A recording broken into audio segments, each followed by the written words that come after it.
Hello students, आज हम पढ़ेंगे क्लास 12 की इलेक्ट्रोस्टैटिक्स यूनिट का फर्स्ट चैप्टर जो आता है कूलॉम्स लॉ, उसके बारे में। देखिए ये लॉ क्या कहते हैं। ये लॉ फर्स्ट ऑफ ऑल दोनों चार्जेस के बीच का अट्रैक्शन और रिपल्शन फोर्स के बारे में कहते हैं। अगर ये दोनों चार्ज एक ही टाइप का हो, दोनों ही पॉजिटिव या दोनों ही नेगेटिव, देन रिपल्सिव फोर्स काम करता है। और अगर दोनों चार्ज ऑपोजिट टाइप का हो, इसका मतलब एक पॉजिटिव और एक नेगेटिव, देन इसके बीच का जो फोर्स होता है वो एट्रैक्टिव टाइप का होता है। अभी ये जो फोर्स का वैल्यू होता है उसके बारे में कूलॉम ने क्या कहते हैं, आप देखिए। The law states that the force is directly proportional to the product of their charges and inversely proportional to the square of the distance between them. इसका मतलब है दोनों चार्ज के जो प्रोडक्ट होते हैं उसके साथ ये फोर्स प्रोपोर्शनल होता है, और इसके जो डिस्टेंस होता है उसके स्क्वायर के साथ। अभी देखो, हम दोनों चार्ज लेते हैं, ये एक है Q1 और एक है Q2, और इसके बीच का जो डिस्टेंस है वो है R। देन जो अट्रैक्शन और रिपल्शन फोर्स होता है वो प्रोपोर्शनल होता है Q1 Q2 के साथ, एंड इन्वर्सली प्रोपोर्शनल होता है उसके डिस्टेंस के स्क्वायर के साथ, मतलब 1/r² के साथ। अब अगर हम ये दोनों को एक साथ लिखते हैं तो क्या लिख सकते हैं, ए proportion to Q1 Q2 by r²। ना इस प्रोपोर्शनल जो साइन होता है उसको हम अगर इक्वल साइन के साथ रिप्लेस करते हैं तो एक कांस्टेंट आते हैं, ये सब आप जानते हैं, Q1 Q2 बाई r² होता है, ऐसे होता है। इसको, ये कांस्टेंट को हम K ना लिखकर K प्राइम लिखते हैं, क्योंकि आगे जाकर हमको K नोटेशन ज़रूरत पड़ेगी। तो इस कांस्टेंट को हम कहते हैं कूलॉम्स कांस्टेंट। अभी देखो, ये जो कूलॉम्स कांस्टेंट है इसके जो वैल्यू होता है वो ये जो चार्जेस होते हैं वो कौन सी मीडियम पर होता है इसके ऊपर डिपेंड करते हैं, और एंड जो हम जिस कौन सी यूनिट सिस्टम में ये फोर्स कैलकुलेट कर रहे हैं उसके ऊपर भी डिपेंड करते हैं। जैसे अगर हम CGS यूनिट सिस्टम में कैलकुलेट करते हैं फोर्स को, देन ये जो कूलॉम्स कांस्टेंट होता है वो वैक्यूम के लिए 1 मानते हैं, 1 मान के चलते हैं। ये आइडियल केस होता है, इसलिए इसको 1 पकड़ के चलते हैं, ये डैश की वैल्यू 1। और अगर वैक्यूम ना होकर दूसरा कोई मीडियम हो, देन के डैश को रिप्लेस करते हैं 1/k से, दूसरा कोई एनी मीडियम के लिए, दूसरा कोई मीडियम के लिए, ओके। ऐसे हम करते हैं अगर ये CGS यूनिट सिस्टम में मतलब कि डाइन में अगर हम ये फोर्स को कैलकुलेट करते हैं। अच्छा, अगर हम ये जो K होता है ये SI में कैलकुलेट करते हैं तो हम लिख सकते हैं 1/4πε0। ऐसे ये याद रखना, ये एयर के लिए और वैक्यूम के लिए होता है, और एयर और वैक्यूम छोड़ के कोई दूसरा मीडियम हो तो हम लिख सकते हैं 1/4πk∈0। अभी देखो, हम ब्रीफली आपको दिखाते हैं कूलॉम्स लॉ के जो फर्स्ट हमने पढ़ा था कि F = K dash Q1 Q2 by r²। CGS unit system में वो हम लिख सकते हैं F = 1/k Q1 Q2 by r², and SI system में लिख सकते हैं F = 1/4πk∈0 Q1 Q2 by r²।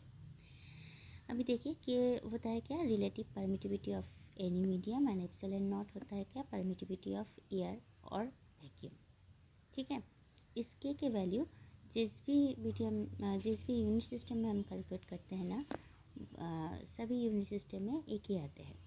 के वैल्यू एयर के लिए होता है 1, और ε0 के वैल्यू वैक्यूम के लिए, ये वैक्यूम के ही कांस्टेंट है, वैक्यूम के ही परमिटिविटी होता है, इसके वैल्यू कांस्टेंट वैल्यू होता है, आपको याद रखना होगा 8.854 × 10⁻12 कूलम स्क्वायर पर न्यूटन पर मीटर स्क्वायर। अभी K और ε0 इसके बीच का जो रिलेशन होता है वो है K × ε0, मतलब कि इसके प्रोडक्ट जो होता है ये प्रोडक्ट मिलकर हमें मिलता है किसी भी दूसरे मीडियम के परमिटिविटी। मतलब कि ये के होता है उस दूसरे मीडियम के relative permittivity and epsilon not होता है ज़ीरो मीडियम की परमिटिविटी। ये दोनों को मिलाकर ये दोनों को मल्टीप्लाई करके हमको मिलता है permittivity of that medium. Now हम कोई भी दूसरे मीडियम के एयर और वैक्यूम छोड़कर कोई भी दूसरे मीडियम के लिए अगर फोर्स कैलकुलेट करते हैं इन न्यूटन यूनिट, देन हमको मिलता है F = 1/4πε Q1 Q2 by r square. और एयर के लिए यही हमको मिलता है एप्सिलॉन के जगह पर ओनली एप्सिलॉन, बिकॉज के तो 1 होता है, तो F = 1/4πε Q1 Q2 by r square. अभी देखो ये जो कांस्टेंट है 1, 4, पाई एप्सिलॉन सभी कांस्टेंट होता है। अगर हम इस कांस्टेंट के वैल्यू को लिखकर कैलकुलेट कर ले तो हमको मिलता है जो वैल्यू 9 × 10⁹। अभी एप्सिलॉन नॉट का जो यूनिट था वो था कूलम स्क्वायर पर न्यूटन पर मीटर स्क्वायर, और इसमें एप्सिलॉन नॉट नीचे आते हैं फ्रैक्शन के, इसलिए यूनिट को भी हम इन्वर्सली लिख सकते हैं। जैसे पर न्यूटन पर मीटर स्क्वायर हो गया न्यूटन मीटर स्क्वायर पर कूलम स्क्वायर। ओके, ये कूलम स्क्वायर ऊपर था, यहाँ कूलम स्क्वायर नीचे आ गया। अभी ये जो फॉर्मूला हमको मिलता है फाइनली वो होता है F = 9 × 10⁹ Q1 Q2 by r square.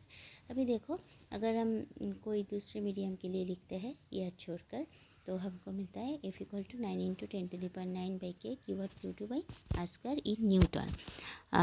फिर से कह देते हैं कि अगर K1 मतलब K अगर वैक्यूम के लिए लिखते हैं और एयर के लिए लिखते हैं तो K = 1 हम लिख सकते हैं।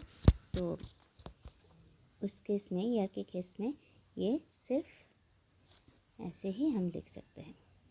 ठीक है, ये हो गया हमारा पूरा कूलम्स लॉ का पूरा जो रिलेशन होता है वही आते हैं इन न्यूटन यूनिट। ओके, और अगर CGS में हम कैलकुलेट करना चाहते हैं तो सिर्फ Q1 Q2 by r square और सिर्फ ऐसे 1/k Q1 Q2 by r square. अभी देखो Coulomb's law in vector form, क्योंकि एक फोर्स एक वेक्टर क्वांटिटी होता है, इसके ऑब्वियसली एक डायरेक्शन भी होगा। तो हम कूलम्स लॉ को वेक्टर फॉर्म में लिखने के लिए देखिए, अगर हम दोनों जो चार्ज होता है Q1 Q2 वो एक ऑरिजिन के रिस्पेक्ट में उसके पोजीशन वेक्टर लेते हैं R1 एंड R2। अभी Q1 के रिस्पेक्ट में Q2 का पोजीशन वेक्टर होगा R21। हम वैसे लिख सकते हैं R21 का मतलब है R2 - R1, मतलब R21 अगर हम देखते हैं R1 के रिस्पेक्ट में और Q1 के रिस्पेक्ट में Q2 की जो पोजीशन वेक्टर होता है वो ऐसे हम लिख सकते हैं। लिख लीजिए, इस डायरेक्शन में आएगा और वेक्टर में R2 - R1 करके हमको ये मिलता है। वैसे हम ये लिख सकते हैं। ठीक है, अभी देखो अगर हम उल्टा पकड़ ले, उल्टा के मतलब Q2 के रिस्पेक्ट में Q1 के हम चाहते हैं पोजीशन वेक्टर, देन हम लिख सकते हैं R12 और उसका डायरेक्शन मिलेगा वैसे इस तरफ। ठीक है सर, ये जो रेड कलर से है, रेडिंग से हम दिखा रहे हैं, ये है R12। R12 का मतलब है R1 - R2। ये Q2 के रिस्पेक्ट में Q1 के पोजीशन वेक्टर होगा। अब देख लीजिए, ये जो वेक्टर ऐसे आता है ये होता है रिजल्टेंट वेक्टर R1। R1 से अगर हम R2 को माइनस कर देते हैं तो फिर हमको R12 मिल जाएगा। अभी अगर हम जानना चाहते हैं कि Q1 के लिए Q2 पर कितना फोर्स अप्लाई होगा, मतलब the force applied on Q2 due to Q1,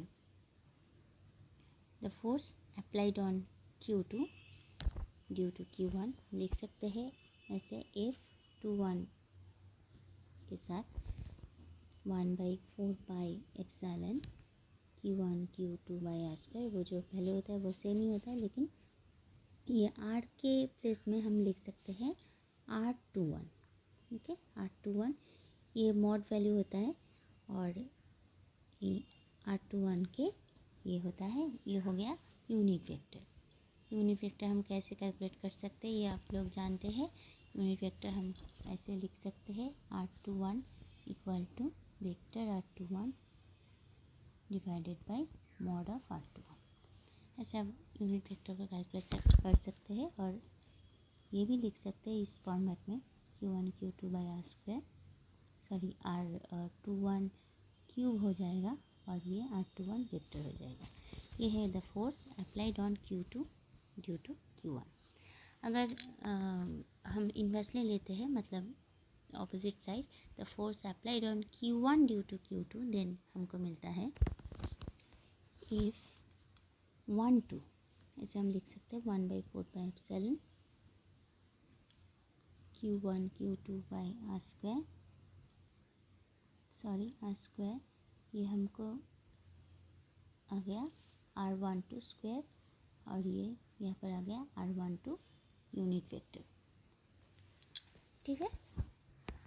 और F21 और F12 ये रिपल्सिव भी हो सकते हैं और अट्रैक्टिव फोर्स भी हो सकते हैं, वो डिपेंड करता है ये दोनों चार्ज के टाइप के ऊपर। अभी एक चीज़ देखो आप कि R12 वेक्टर और R21 वेक्टर ये दोनों ऑपोजिट वेक्टर हैं। R21 वेक्टर ये दोनों ऑपोजिट वेक्टर है, क्योंकि हम इसके वैल्यू अगर देखें R21 equal to R2 minus R1 and R12 equal to R1 minus R2। And जैसे ये वेक्टर दोनों ऑपोजिट होता है, इसके यूनिट वेक्टर भी ऑपोजिट होता है और इसके साथ साथ F21 एंड F12 ये भी दो ऑपोजिट वेक्टर होता है।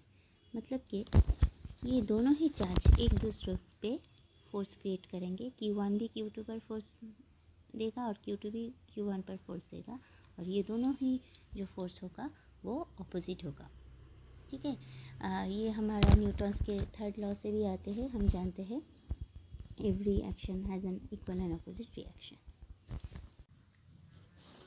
अभी आप देखो एक गलती हो गया था कि R21 ये जो वेक्टर है ना, ये R21 कैप होगा, मतलब कि R21 यूनिट वेक्टर, एंड ये होगा R21 by mod of R21, ठीक है। और एप्सिलॉन नॉट जो यहाँ पर हमने लिख लिया है, ये याद रखना ये वैक्यूम के लिए है, और अगर वैक्यूम ना होकर कोई और मीडियम हो तो ये ओनली 4πε होगा।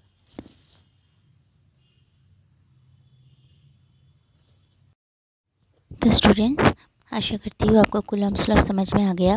आगे की वीडियो में इसके आगे के टॉपिक को हम पढ़ेंगे और उसके साथ कूलम्ब्स लॉ के अंदर कुछ न्यूमेरिकल्स को भी सॉल्व करेंगे। अगर आपको वीडियो पसंद आया तो ज़रूर चैनल को सब्सक्राइब करना और एक लाइक दे देना, इससे हमको मोटिवेशन मिलेगी। और अगर आपको कुछ और भी जानना हो तो आप कमेंट में भी लिख सकते हैं। Thank you for